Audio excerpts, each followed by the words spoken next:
Hello and welcome to my third tutorial for making Conway's Game of Life in Blender. And this is actually going to be the last tutorial. And here I'm just going to show you how you can shade the simulation a little bit cooler. We're going to store some more attributes and make this even cooler. Just a little recap.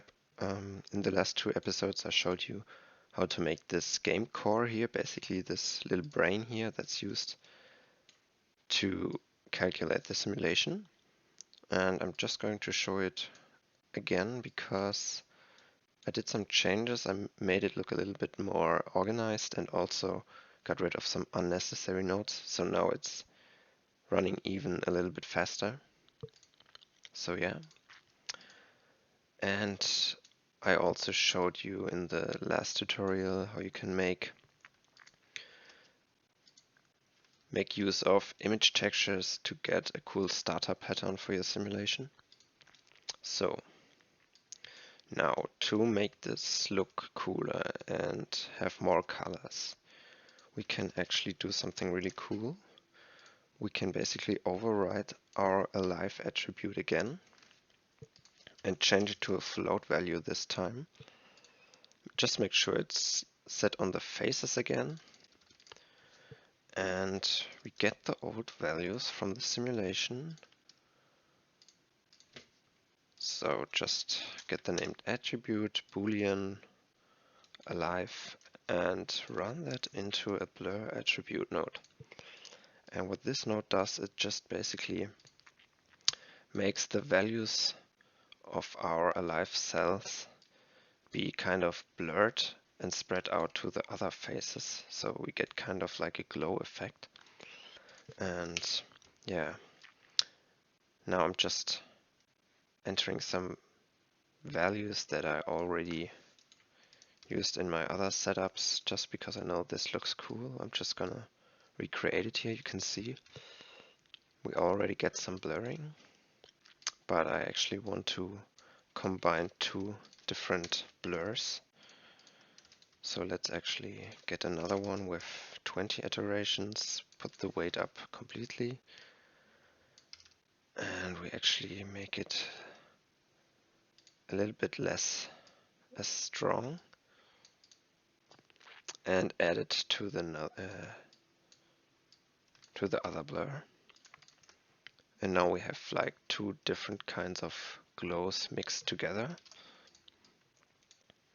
So I put this in a group. And now we go to the shader editor and we can actually make use of this new float value by using a color ramp.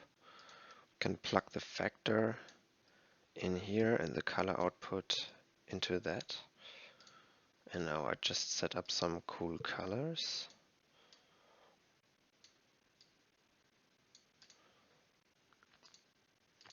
Yeah, for the alive cells I'm going to use a bright yellow.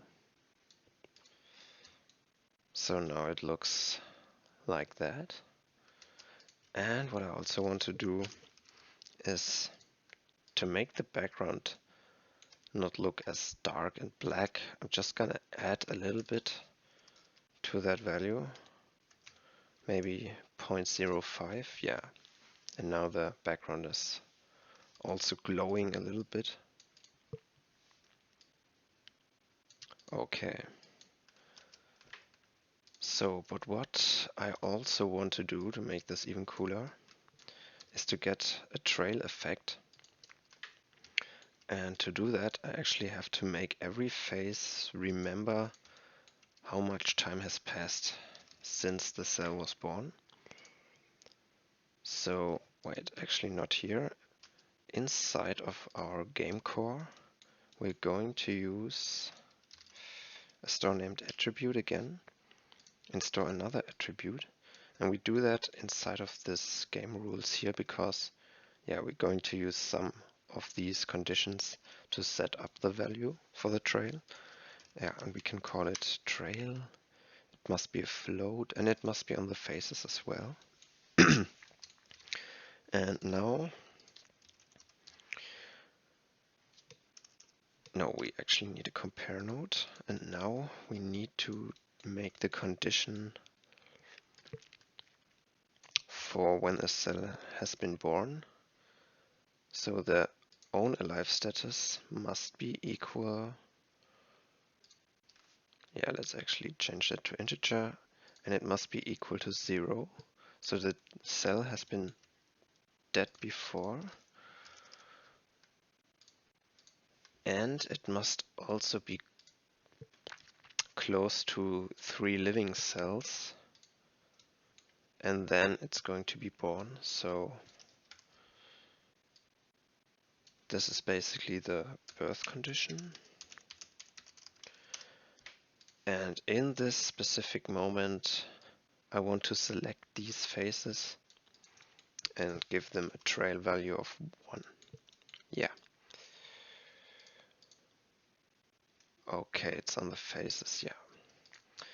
And now, if we play this, yeah, we don't actually see it because we don't use that attribute trail in our shader, but we can do that. So let's get the trail attribute.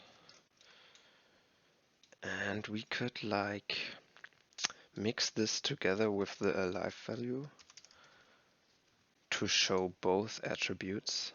So we disconnect it here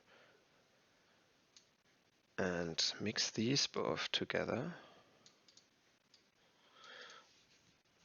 And now we can set that we want to use more of the alive value, or maybe less of the, yeah, this would be less of the alive, and this is more of the alive value. So we use like 70% alive and 30% of the trail to control the strength. And if you now play this, yeah, we should actually see trails. But there's a problem. The trail doesn't fade out, it just stays on 100% all the time. So that's not what we want quite. So to make the trail disappear after time, we have to actually overwrite our trail value each step of the simulation. So we're actually going to subtract a little bit from it every step in time. So we get the attribute. It's a float, yes. It's the trail. And now we just subtract a small amount, because, yeah, if you put a high number in here, the trail is going to be very short. But with a small number like that, it should fade out. Yeah, pretty good. So there's one more thing I'm doing here, and that's just to prevent this thing to subtract into infinite negative numbers. You can set a maximum to 0, so if the trail value hits 0 after some subtraction, then it just stays at 0. So put that in a group, and if it's set up correctly, then it should work, and you can call it trail fall off. And now the trail should fade, actually. Let me see. Yeah. You can see it disappearing here. And that actually looks quite nice. So now you can maybe play a little bit with the colors. If you put this up, you don't get so much of the glowing parts. If you play with these values, yeah, you can make some really cool shaders. And you can also like control the amount of how much every attribute should be respected. But yeah, I think like 0.3 is quite nice. And yeah, that way you can make this look really cool. So I think that's basically it. Yeah. So if you like these tutorials, then make sure you leave a like and comment. And with that, I'm going to end this little series and say goodbye.